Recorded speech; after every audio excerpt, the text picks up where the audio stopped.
बिस्मिल्लाहिर्रहमानिर्रहीम। Welcome to basic maths hub. आज का हमारा लेक्चर है एरिया एंड पैरामीटर। किसी भी ज्योमेट्रिकल शेप का अगर हम एरिया और पैरामीटर फाइंड आउट करवाना चाहते हैं तो इसको हम किस तरह करेंगे और इसका क्राइटेरिया क्या है, इसके लिए आपने देखना है ये वीडियो। ओके, फॉर एग्जांपल सबसे पहले हमने पैरामीटर को डिस्कस करवाना है कि पैरामीटर क्या है। It is a total distance all around the geometrical figure. किसी भी ज्योमेट्रिकल शेप का ऑल अराउंड, फॉर एग्जांपल इस ट्राइंगल का अगर हम करवा दें ए बी बी सी और ए सी, इन सारे डिस्टेंस को अगर हम ऐड करवा दें तो इसका क्या बनेगा, पैरामीटर बनेगा। The unit of parameter is that of unit of distance. For example इसका यूनिट क्या बनेगा, अगर हमने ए बी बी सी और ई सी को हमने सेंटीमीटर में लिया है ये तो ये सेंटीमीटर बनेगा, अगर मीटर में लिया है तो ये मीटर में बनेगा। ओके, फॉर एग्जांपल इस ट्राइंगल को अगर आप देखें A B B C and A C, ये क्या है, बी सी 4 सेंटीमीटर 5 सेंटीमीटर है 5 सेंटीमीटर। इसका पैरामीटर हमने फाइंड आउट करवाना है तो इसके लिए हमने इसका ऑल अराउंड डिस्टेंस जो है इसको ऐड करवाना है। फॉर एग्जांपल बी सी ए सी और ए बी को इसके जो साइड से हमने इसको ऐड करवाना है तो ये क्या बनेगा, for example P is equal to 4 plus pi plus pi, तो ये कितना बन गया 14 सेंटीमीटर।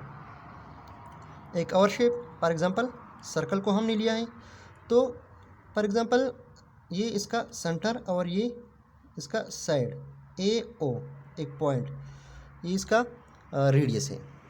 ओके, अगर इस स्टार्टिंग पॉइंट से हम काउंट करवाना शुरू कर दें और वापस इस स्टार्टिंग पॉइंट तक आए, फॉर एग्जांपल स्टार्टिंग से एंड पॉइंट तक, और इसका जो भी काउंट आई हम इसको क्या कहेंगे, पैरामीटर कहेंगे।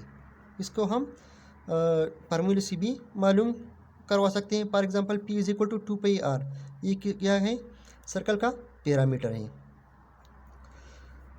अब बारी आती है किसका, एक रेक्टेंगल का। अगर इस रेक्टेंगल का हमने पैरामीटर फाइंड आउट करवाना है तो इसका ऑल अराउंड जो डिस्टेंस है हमने इसको ऐड करवाना है। For example distance of A B B D D C और A C, P is equal to 3 plus pi plus 3 plus pi, कितना बन गया 16 सेंटीमीटर। क्योंकि ये सारे हमने सेंटीमीटर में लिए हैं तो ये पैरामीटर किस में आएगा अगेन, सेंटीमीटर में। इसके बाद बारी आती है एरिया की। अब एरिया को हम किस तरह मालूम करेंगे, एरिया का डेफिनेशन जो है the total amount of surface covered by figure. किसी भी फिगर कोई भी शेप जिसने जितना एरिया जितना सरफेस कवर किया है हम इसको क्या कहेंगे, इसका एरिया। फॉर एग्जांपल अगर इस सर्कल को देखिए, इसने जितना जगह घेर लिया है ये क्या बनेगा, इसका area. Okay, measurement occupied by measurement of occupied space, जितना स्पेस इसने ऑक्यूपाई किया है इसको हम क्या कहेंगे, एरिया कहेंगे। It's unit is multiplication of two lengths, for example square metre. अगर ये मीटर हो और ये मीटर हो तो इसका यूनिट क्या बनेगा, मीटर स्क्वायर ही। ओके, सबसे पहले हम एरिया मालूम करवाते हैं इस ट्राइंगल का। For example A B C हमारे पास क्या है, एक ट्राइंगल है।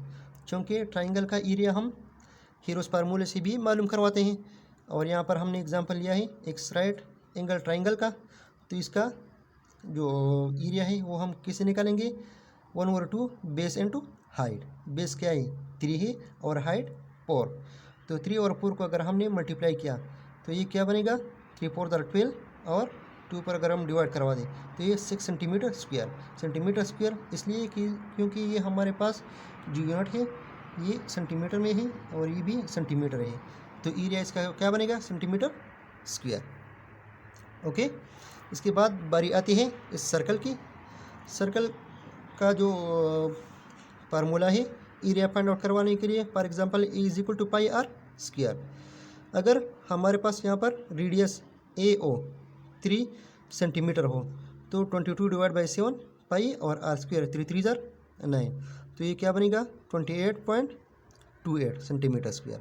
सिमिलरली अगर हम इस रेक्टेंगल की एरिया मालूम करवाना चाहें ए बी सी डी की, तो इसके किसी कोई भी दो सेट्स को हम मल्टीप्लाई करवाएंगे, ठीक है। ये क्या बनेगा, इसका एरिया। फॉर एग्जांपल 3 और 5 या 3 और 5, 5 3 जार 15 सेंटीमीटर स्क्वायर, ये क्या है, इस रेक्टेंगल का एरिया है। तो अब आप लोगों को मालूम हो गया होगा कि एरिया हम किसे कहते हैं और पैरामीटर हम किसे कहते हैं। ये कुछ वजाहत थी एरिया और पैरामीटर के हवाले से। Thanks for watching.